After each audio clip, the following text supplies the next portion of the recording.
Assalamualaikum warahmatullahi wabarakatuh. Bismillahirrahmanirrahim. Qala al-Imam Al-Ghazali wa nafa'ana bihi wa bi ulumihi wa bi anwarihi wa bi asrarihi wa bi barakatihi fid dharain. Amin. Alhamdulillah, mari kita lanjutkan kajian kitab ilmu usul, yaitu kitab Al-Mustasfa min Ilmil Usul, sebuah karya Al-Imam Al-Ghazali, dan ini merupakan seri ke-6 dari kajian sebelumnya. Untuk itu mohon disimak, dikaji, ditelaah dari kitab yang Anda miliki. Bismillahirrahmanirrahim. Bayanul muqaddimati biwajhi ta'alluqil usuli biha. Bayanul muqaddimati, adapun menjelaskan muqaddimah, wajhi ta'alluqil usuli bihi, dan sisi yang berkaitan dengan usul fiqh biha, dengan muqaddimah. Artinya pada kajian seri 5 ini kita akan membahas tentang penjelasan muqaddimah dan keterkaitannya dengan kajian kitab usul fiqh. Ilam, ketahuilah, annahu lamma raja'a. Ilam, ketahuilah olehmu, annahu, bahwasanya, lamma raja'a, ketika kembali atau ketika bermuara atau ketika kita teliti secara mendetail berulang-ulang apa haddul usulil fikhi, definisi akan usul fiqh, ila ma'rifati adillatil ahkami, yaitu kepada mengetahui dalil-dalil hukum. Artinya ketika kita ulang-ulang, kita teliti bahwa ternyata definisi usul fiqh itu bermuara kepada untuk mengetahui, ya, untuk mengetahui terhadap dalil-dalil hukum. Istamala, yang terdiri, yang memuat apa al-haddu, definisi, ala salasati al-fadin, atas 3 lafaz. Artinya di dalam kajian kitab usul fiqh, kajian usul fiqh itu, definisi usul fiqh itu tidak lepas dari 3 aspek lafaz, ya, tidak 3 aspek lafaz. Pertama adalah al-ma'rifati, yaitu ma'rifah atau mengetahui, wa dalili, dan dalil, wal hukmi, dan hukum. Maka itu kalau disimpulkan bahwa ujung-ujungnya muara kajian kitab usul fiqh itu adalah bagaimana cara mengetahui, ya, dalam rangka untuk menggali hukum, yaitu mengetahui dalil-dalil hukum itu sendiri. Maka itu di dalam definisi usul fiqh itu, pertama ada ma'rifah, kedua ada dalil, ketiga ada hukum. Faqalu, maka kemudian mereka berkata, para usuliyin, orang-orang ahli usul, idza lam yakun buddun mim ma'rifatil hukmi, idza lam yakun buddun, kalau toh mau tidak mau harus, bahwa yang namanya usul fiqh itu mau tidak mau adalah mim ma'rifatil hukmi, itu untuk mengetahui hukum. Hatta kana, sehingga ada ma'rifatuhu, mengetahui hukum itu, ahadal aqtabi, yang menjadi salah satu pilar-pilar al-arba'ati, yang 4. Artinya bahwa para usuliyin itu mengatakan bahwa mau tidak mau di dalam mengkaji kitab usul fiqh itu adalah dalam rangka untuk mengetahui hukum yang ada, ya, pengetahuannya, katakan ma'rifatuhu, sehingga ada, sampai ada ma'rifatuhu untuk mengetahui hukum itu sudah ada yang menjadi bagian daripada salah satu pilar yang 4. Fala Buddha aidon, tentu tidak cukup bahwa fala Buddha maka wajib pula aidon, fala Buddha maka wajib aidon hale juga mima'rifatid dalili, yaitu untuk mengetahui dalil, wa ma'rifatil ma'rifah, dan mengetahui ma'rifah. Ini aku maksudkan yaitu al ilmu. Artinya bahwa di dalam pendefinisian, di dalam definisi usul fiqh itu, pertama yaitu untuk mengetahui hukum. Nah, untuk mengetahui hukum itu setidaknya ini sudah dibangun, salah satunya ada di dalam yaitu pilar 4. Setelah mengetahui hukum maka juga tidak cukup, maka wajib pula untuk mengetahui dalil. Fala Buddha aidon min ma'rifatid dalil, serta wa ma'rifatil ma'rifah, dan mengetahui ma'rifah yang dimaksudkan adalah ilmu. Ini tambahan. Sumala ilmu, kemudian adapun ilmu al matlubu yang dicari, yang menjadi tujuan yang dicari dari ilmu itu. La wusula, tidak akan sampai ilaihi kepada ilmu usul illa bin nadhari, kecuali juga dengan menggunakan ilmu nadhar, ilmu penalaran, ilmu ngaji, kajian, ilmu penalaran. Jadi di dalam hal masalah yang dimasukkan ilmu, ya, tadi mengetahui hukum, ma'rifatil hukmi, dan ma'rifatid dalil, dan ma'rifatil ma'rifah, mengetahui ilmu. Karena apa?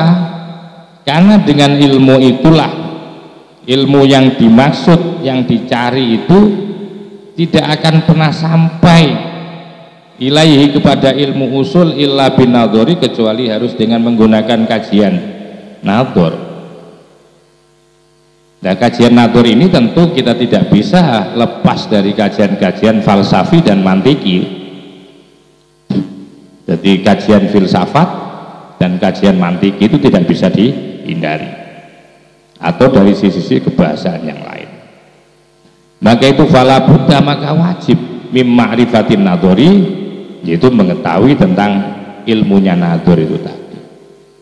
Karena tidak akan pernah sampai kepada kajian mampu menguasai terhadap ilmu usul fiqh kecuali harus menggunakan ilmu nadhar juga. Oleh karena ilmu nadhar ini, ilmu nalarisasi ini juga bagian daripada yang tidak bisa dipisahkan, karena dia yang akan mengantarkan kepada ilmu usul fiqh, maka fala Buddha, tidak bisa tidak, wajib juga mim ma'rifatin nadhari, untuk mengetahui ilmu nadhar. Sehingga fasyara'u, para ulama usul fiqh memulai mereka fi bayani haddil ilmi, di dalam menjelaskan yaitu definisi ilmu, wa dalili, dan dalil, wan nadhari, dan nadhar.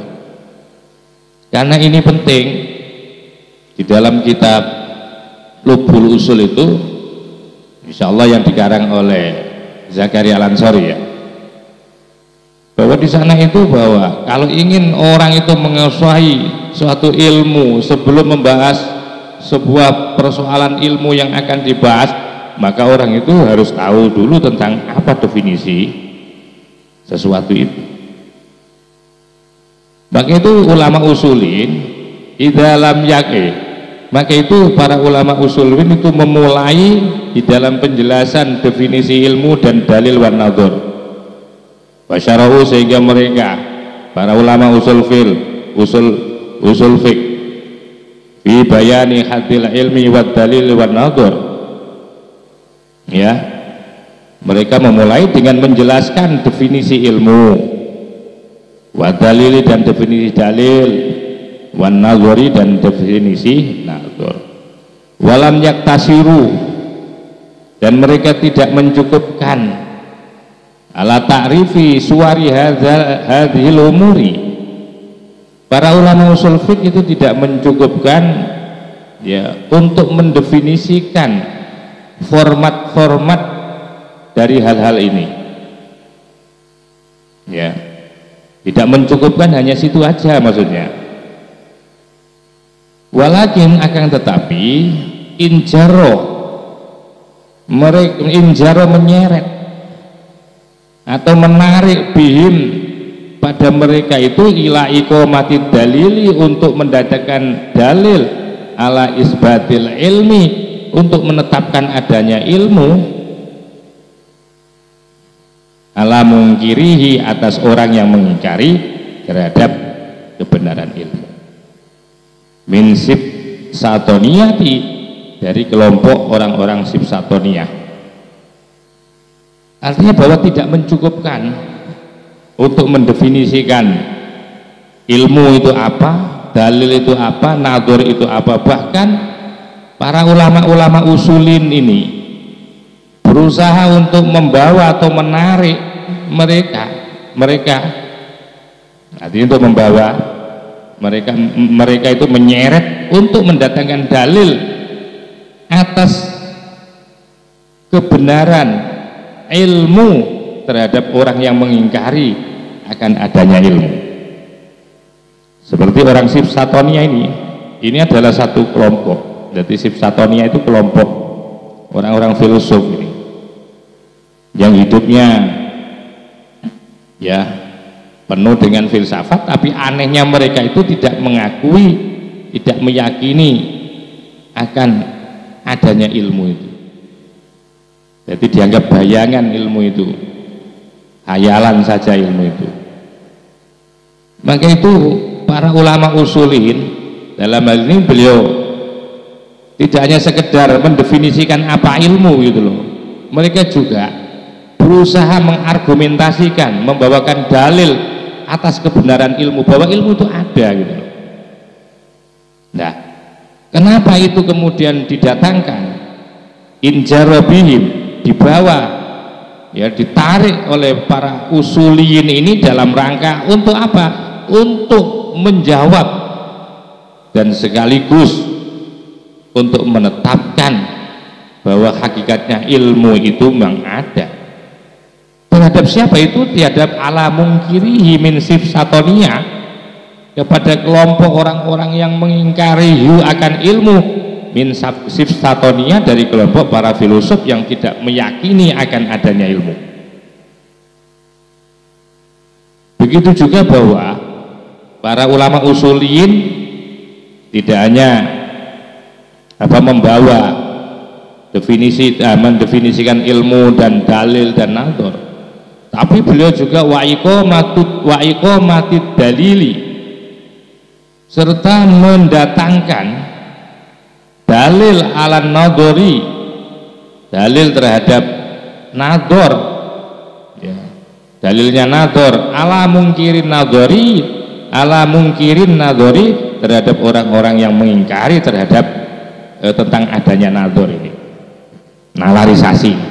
Jadi mereka itu berusaha untuk membawakan argumentasi, ya, tentang kebenaran ilmu dan kebenaran nadhar itu dijadikan atau dicarikan dalil-dalil itu dalam rangka untuk menepis, ya, ketidakpercayaan kepada kelompok orang-orang terhadap eksistensi daripada ilmu, eksistensi daripada nadhar. Artinya bahwa ulama-ulama usul fiqh itu, ya, ketika beliau harus menjelaskan tentang ilmu akan kebenaran ilmu, bahwa ilmu itu ada itu loh ya, bahwa yang namanya ilmu ada, dalil itu ada, dan natur itu ada. Beliau tidak hanya sekedar bilang ada, tapi beliau mampu mendefinisikan, menjelaskan dengan definisi-definisi itu. Dan tidak hanya mendefinisikan, tapi juga mendatangkan argumentasi atau mendatangkan dalil-dalil untuk menepis terhadap orang-orang yang mengingkari atas adanya ilmu dan orang-orang yang mengingkari terhadap adanya natur. Seperti kelompok Sifsatonia ini yang menepis adanya atau mereka tidak punya keyakinan bahwa ilmu ada, bahwa yang namanya ilmu itu ada, mereka tidak meyakini. Nah, inilah yang kemudian oleh ulama-ulama usul fiqh ya, beliau akhirnya membahas tentang itu ya, beliau jelaskan apa ilmu, apa dalil. Dan tidak hanya itu saja, beliau juga menghadirkan yaitu dalil-dalil atau argumentasi yang menguatkan dari apa yang beliau definisikan itu tadi. Wa ila jumlatin, dan kepada beberapa min aksamil ulumi, dari pembagian ilmu, wa aksamil adillati, dan pembagian dalil-dalil.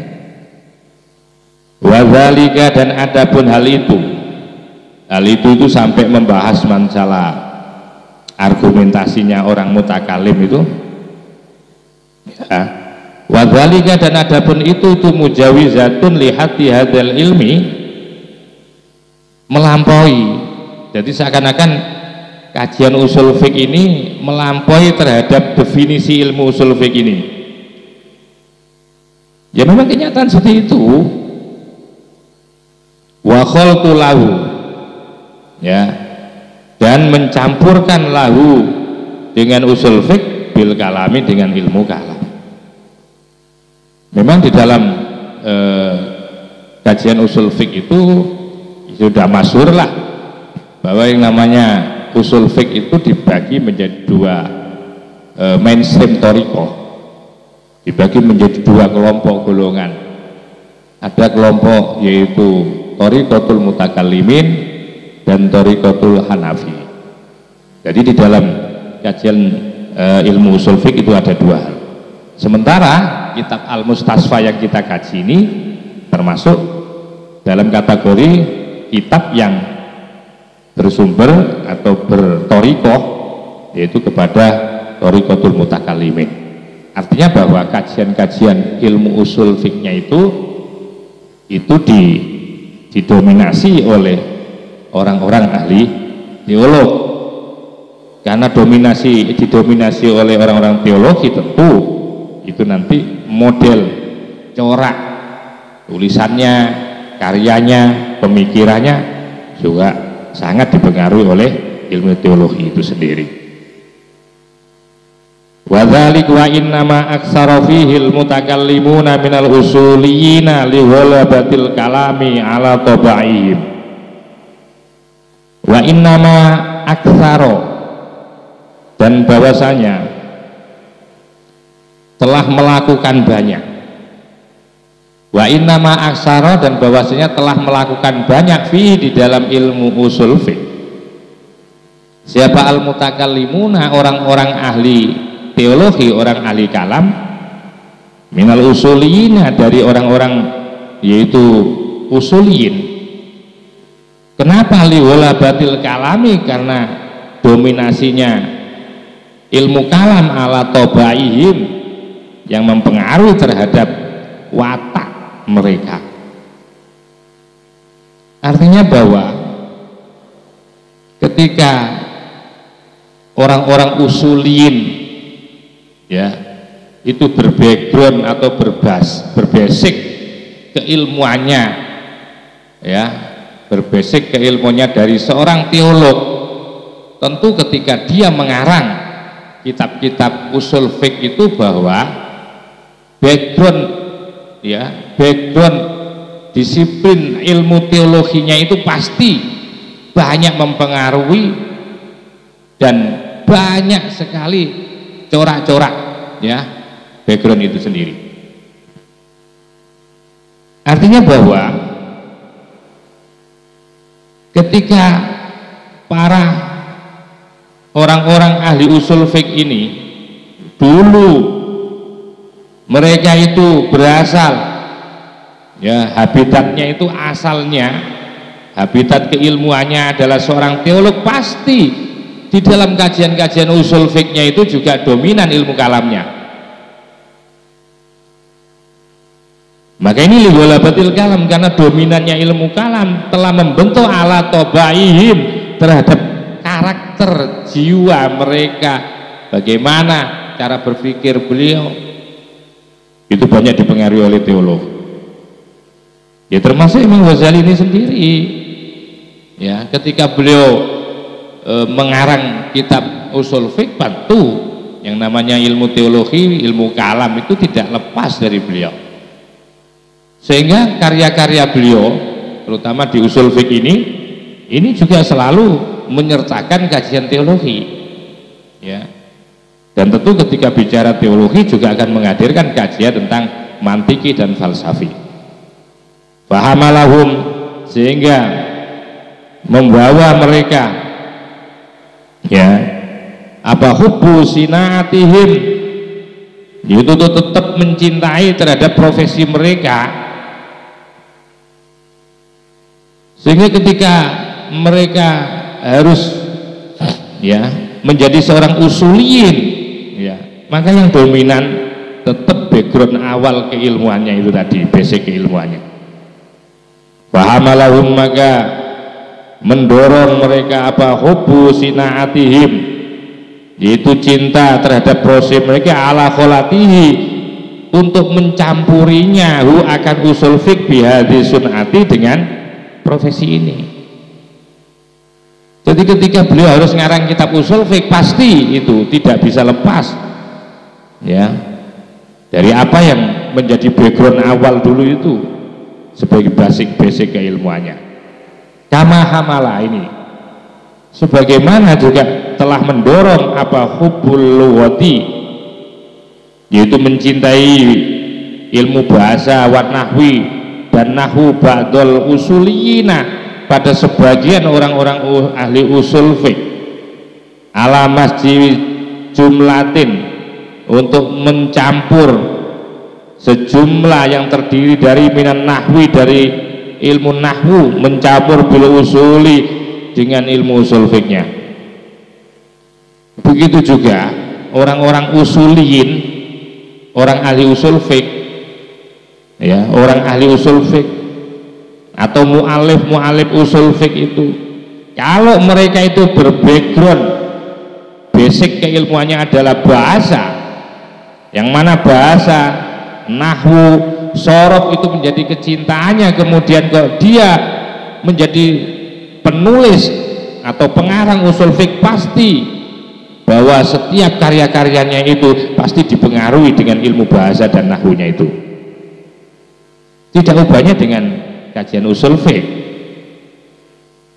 Jadi kajian usul fiqh begitu juga. Dan ternyata bahwa orang-orang yang sudah bergelut lama dengan ilmu bahasa, bergelut lama dengan nahwu, yang kemudian menjadi karakter dasar keilmuannya, maka ketika beliau mengarang menjadi seorang usuli, bahwa beliau itu tidak pernah melepaskan dengan kajian-kajian kebahasaannya, kenahwuannya, ketika dia menjadi seorang usuli, seorang mujtahid, tentu dengan cara pola mendekati, yaitu kebahasaan. Satu contoh, ketika, ya, seorang mujtahidnya ini berbackground nahwu dan sorof, atau pakar usuliyinnya ini, pakar usul fiqhnya ini adalah orang yang berbackground bahasa,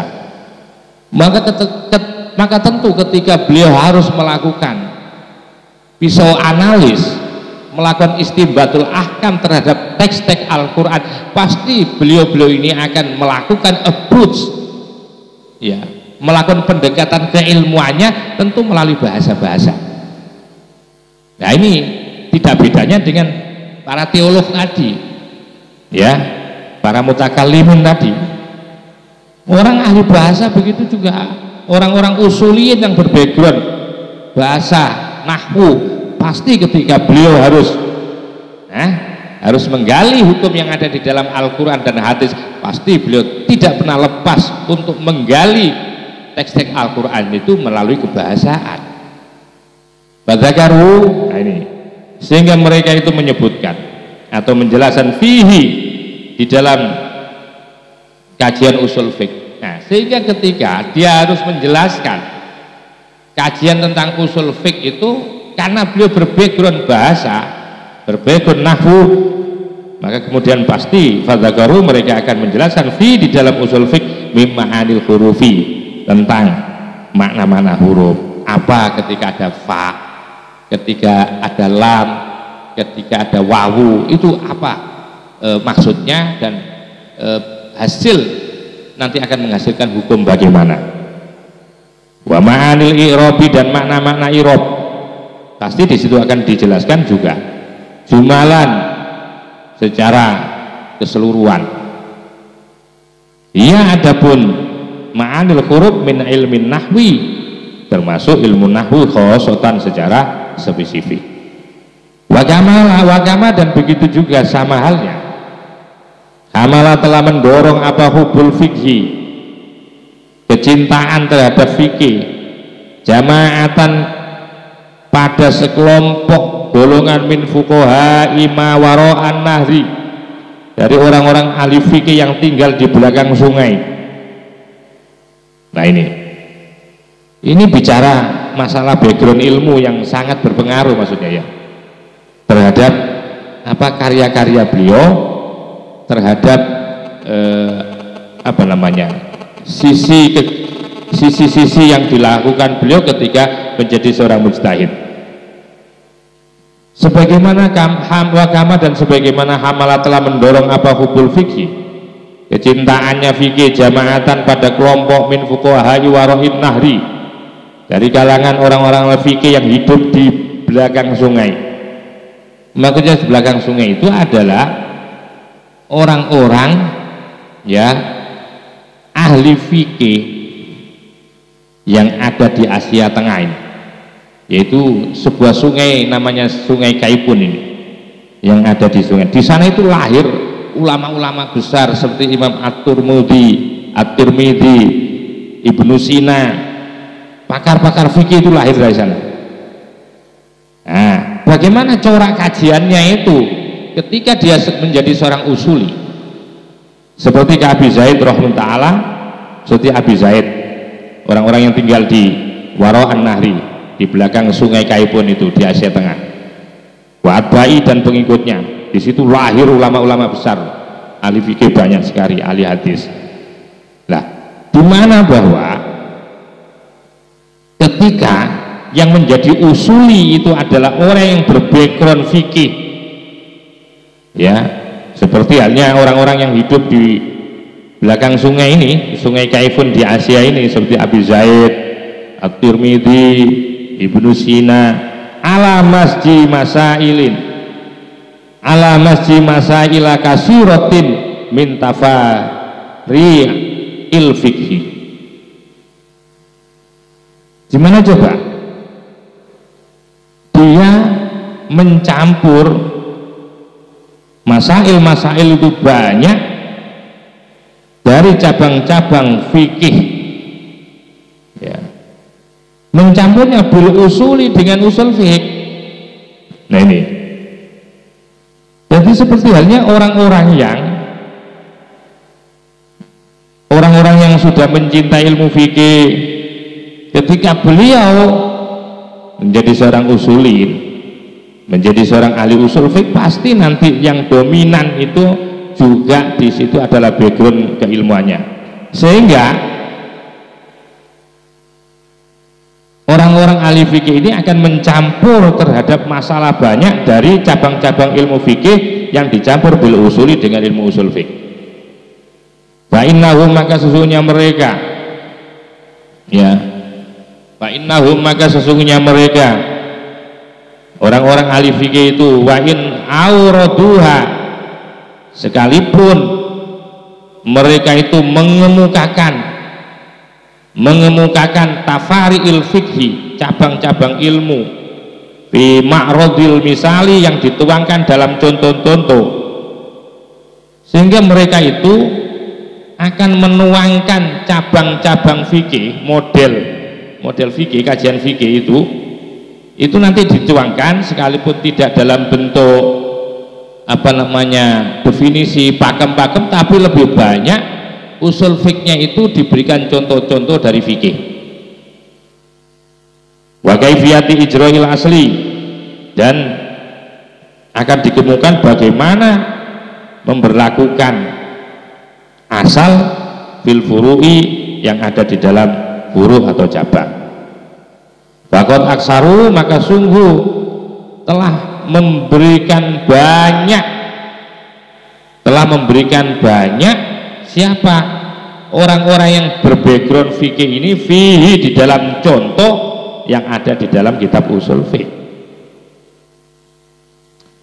Sedangkan wa udhrul mutakallimina, adapun dalil atau alasan orang-orang mutakallimin fi dzikri haddil ilmi, di dalam menjelaskan definisi ilmu, wan nadhari, dan definisi nadhar, wa dalili, dan definisi dalil, menjelaskan fi usulil fikih, di dalam kitab usul fikih itu adharu, jelas, min udrihim, dari alasan mereka itu jelas, fi iqamatil burhani, dalam rangka mendatangkan argumentasi, ala isbatiha, untuk menetapkan, ya, ala isbatiha, untuk menetapkan, yaitu ilmu, nador, dan dalil itu ma'al mungkirina, bersama dengan orang-orang yang mengingkari. Artinya bahwa kenapa sih ngaji usul fiqh kok masih di situ masih ada penjelasan tentang ilmu, nador, dalil? Ini alasannya. Jadi alasan orang-orang mutakallimin, beliau harus mendefinisikan, menjelaskan tentang definisi ilmu, harus menjelaskan definisi nador, harus menjelaskan definisi dalil yang ada di dalam usul fiqh. Itu jelas alasan mereka adalah adharu min udhrihim, jelas alasan mereka orang-orang mutakallimin itu dalam rangka fi iqamatil burhan, untuk mendatangkan argumentasi, ala isbatiyah, untuk menetapkan bahwa yang namanya ilmu itu ada, gitu loh.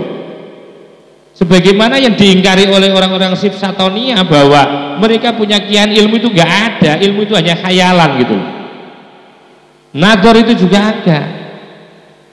Nah inilah, ya, ketika dia mengatakan, orang-orang Sifsatoniyah itu mengatakan bahwa ilmu tidak ada, ya, artinya bahwa dia kan tidak tahu eksistensi ilmu itu apa. Karena tidak tahu, ngerti, tidak meyakini adanya ilmu, maka tidak mengerti akan definisi. Maka itu penting ulama-ulama teologi ini kemudian harus mendefinisikan ilmu. Dan tidak hanya itu juga, dan ilmu ini, dengan mendefinisikan ilmu ini sebagai argumentasi, gitu loh, bahwa ilmu itu ada, gitu loh. Dengan mendatangkan definisi tentang nador, ya, dengan mendatangkan definisi nador, itu membuktikan bahwa nador itu ada, untuk menepis kepada orang-orang yang mengingkari terhadap adanya ilmu, nador, dan dalil. Oleh sebab itu logislah kemudian ulama-ulama mutakallimin itu harus menjelaskan tentang ilmu dan pendefinisiannya juga, untuk menetapkan akan adanya eksistensi ilmu itu sendiri. Li'annal hadda, karena sesungguhnya definisi itu yusbitu, untuk menguatkan finafsi ada di dalam hati, suwarohadil umuri, akan format-format dari masalah-masalah ini.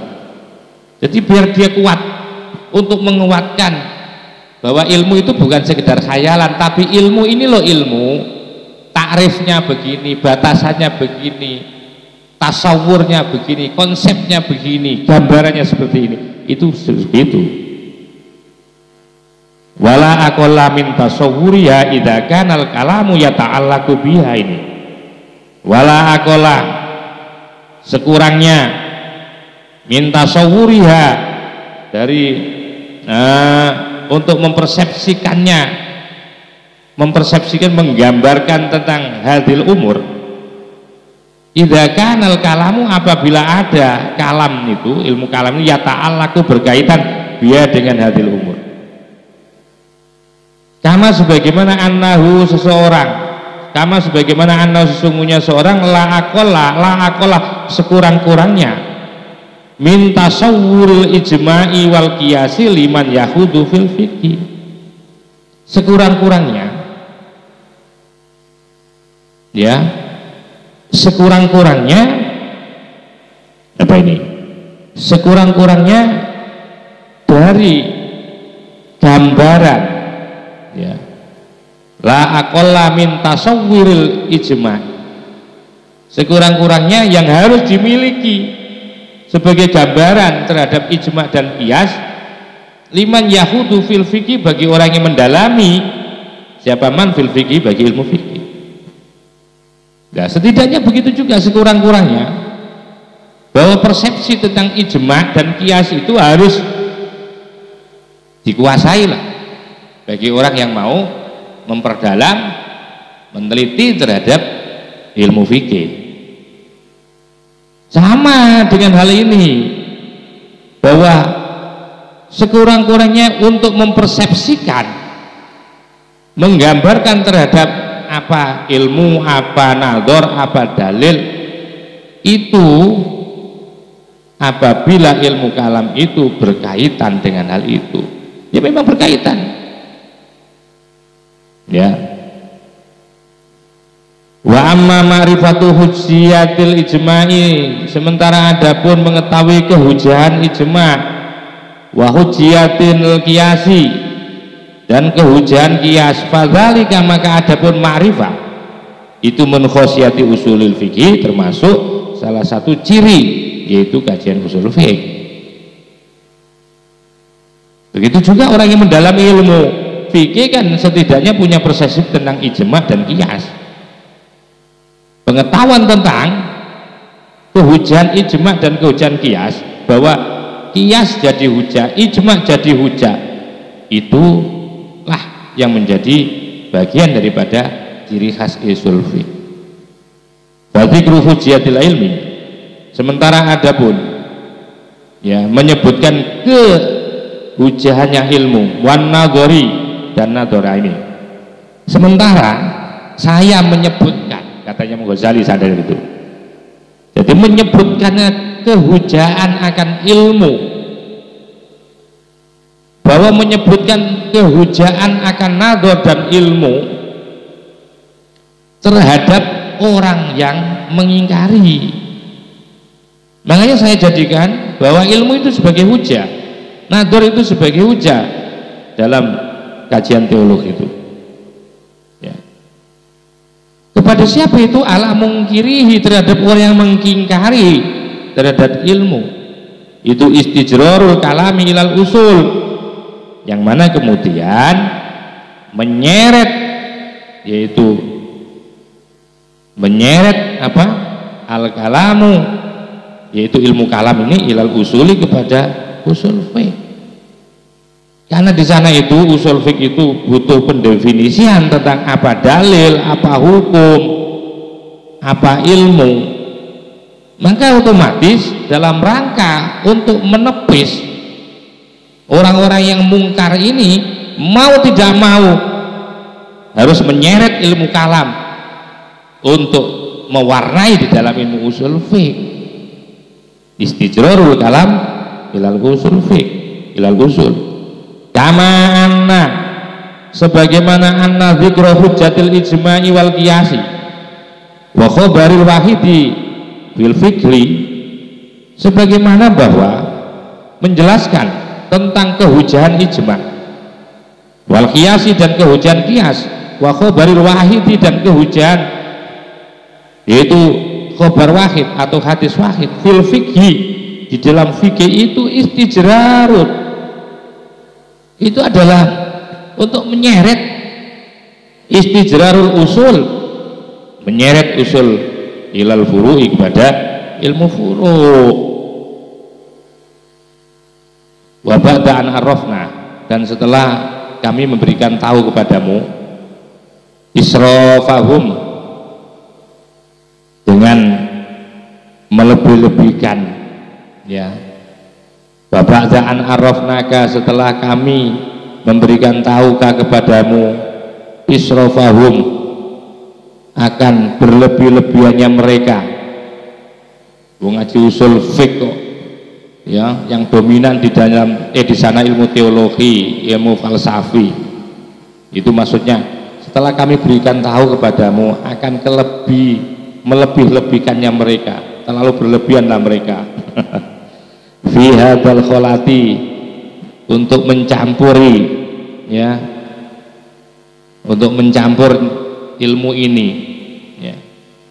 Tetapi fa inna lanaro, nah, maka sesungguhnya kami tidak berpendapat, kami tidak melihat an-nuqalliya, yaitu mengosongkan hadzal majmu'ah, akan kumpulan ini, apa yang telah dikumpulkan ini, ala syai'in, atas sesuatu minhu, daripada hadzal khalat. Ya, sesungguhnya menurut kami, ya, menurut kami tidak berpendapat, kami tidak melihat bahwa mengosongkan atas sesuatu yang sudah dikumpulkan dari sesuatu itu. Artinya kami tidak akan juga meninggalkan seperti itu, ya, apa yang sudah dibangun cara-cara seperti itu. Karena begini, li'annal fatoma, maka sesungguhnya mencabut atau memutuskan minal ma'lufi, dari suatu kebiasaan itu syadidun, sulit. Karena memutus kebiasaan yang sudah seperti itu agak sulit. Wan nufusu, sementara jiwa manusia itu anil ghoribi, terhadap sesuatu yang asing itu nakirotun, sulit. Ya, jiwa manusia seperti itu. Jadi kalau memang dia sekalipun seorang usuli, ya, ketika dia harus pindah menjadi usuli, seorang usul fiqh, seorang usul, dia sulit untuk membebaskan dari background keilmuan awalnya itu. Karena li'anal fitam minal ma'lufi syadid, karena memutuskan satu kebiasaan itu sulit. Sementara jiwa manusia, wan nufusu, sementara jiwa manusia itu anil ghoribi, dari sesuatu yang asing itu nakirotun, sulit untuk menerima. Sama dengan seorang pakar-pakar usul fiqh yang berbackground bahasa, dia tidak bisa melepaskan kebahasaannya.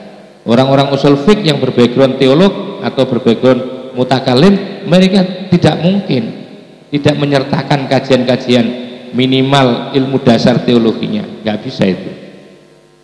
Lakinna, akan tetapi kami naktasiru, berusaha untuk membatasi mindalika, akan hal itu alama, ini batasannya terhadap sesuatu tadharu yang tampak apa faidatu, yaitu kemanfaatannya ilmu alal umumi, secara umum, fi jumlatil ulumi, dari beberapa ilmu, min ta'rifi, termasuk mendefinisikan tentang min ta'rifi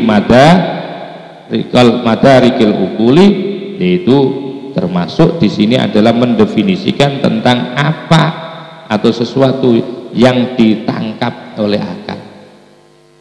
Wa kaifiyati tadarrujiyah, dan bagaimana menyusunnya akal, minad darurati, menyusunnya ilmu-ilmu ini, minad daruriyati, dari daruriyah ila nadriyat, ala wajhin, secara khusus. Ya tabayanu, yang menjadi jelas di dalam wajh, apa hakikatul ilmi, hakikat adalah hakikat kebenaran ilmu atau kesejatian ilmu, wan nadhari, dan nadhar, wa dalili, dan dalil, wa aksamuha, dan pembagiannya ilmu, wa hujajuha, dan hujah-hujahnya ilmu, tabiinan balighan, sebagai penjelasan yang lengkap. Takhlu anhu, yang kosong anhu dari tibyan, musannifatul kalami, yaitu karya-karya daripada ilmu kalam, karya-karya teologi. Tentu ini nanti sekalipun backgroundnya adalah beraneka ragam kajian keilmuannya, tetapi kami, kata Imam Ghazali, akan membatasi apa yang bermanfaat saja terhadap kajian ilmu ini. Mungkin yang bermanfaat seperti tentang definisi sesuatu yang ditangkap oleh akal, terus bagaimana menyusunnya, ya, menyusunnya atau tersusunnya ilmu itu dari dzururi kepada nadriyat secara khusus ini, dengan menjelaskan apa hakikat ilmu, apa hakikat nador, apa hakikat dalil, pembagiannya dan hujah-hujahnya. Nah, ini sebagai penjelasan yang gamblang. Untuk apa itu? Untuk mengosongkan, ya, penjelasan dari karya-karya yang berbau ilmu kalam. Jadi sekalipun ilmu kalam ada, tapi tidak menjadi dominasi, tidak dominan lah. Mungkin sampai di sini kajian ini, dan kita akan menarik dan berpindah kepada kajian selanjutnya. Wa akhiran, wallahul muwafiq ila aqwamit thoriq. Wassalamualaikum warahmatullahi wabarakatuh.